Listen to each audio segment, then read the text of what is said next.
अगर मानवता को कोई बचा सकता है तो दिव्य ज्योति जागृत संस्थान है। इसलिए खिन्न उदास होने की जरूरत नहीं है। हमें बहुत कुछ काम करना है, डट करके कमर कस लेना है इसके लिए, और जन जन तक ये ज्ञान को फैलाना है, प्रचार करना है और सही दिशा देना है समाज को। जगह जगह जगह ज्ञान प्रचार करना है और बड़े तहे दिल से हमें इस ज्ञान को फैलाना है। गली गली में, गांव गांव में, घर घर में इस ज्ञान को पहुंचाना है, ये संदेश।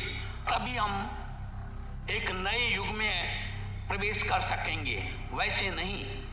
इसलिए अगर युग को बदलना है, इस कलयुग को सतयुग में परिणत करना है, वो सब कुछ का आपके हाथ में है। अगर आप चाहेंगे तो तूफान को किसी की दिशा में आप मोड़ सकते हैं। आप लोगों में अंदर वो शक्ति है, क्योंकि आर्किमिडीज ने कहा था कि I will move the world if I get A stand point. अगर मुझे स्थिर बिंदु मिल गया तो सारा संसार को हिला सकता हूं। आपके पास वो स्थिर बिंदु है, लेकिन उसका सही उपयोग करना है। इसलिए हमें बहुत बढ़ चढ़ करके बहुत कुछ काम करना है, आगे बढ़ना है, इस काम में पीछे नहीं रहना है। और इसके लिए प्रेम, सद्भावना, एकता हो। आप जानते होंगे कि देवी की 8 भुजाएं हैं, अब मुख जो है एक ही है।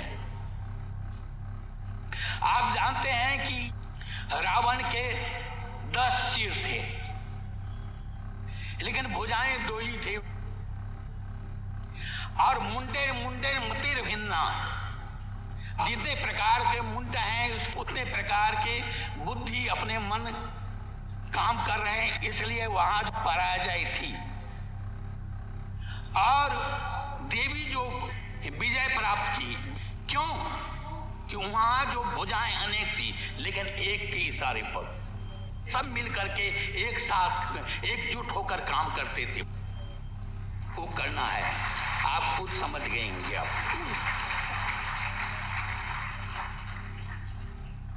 इसलिए सबको मेरा आशीर्वाद और बहुत बहुत शुभकामनाएं। इतना कहकर मैं अपना विचार यहीं स्थगित करता हूं।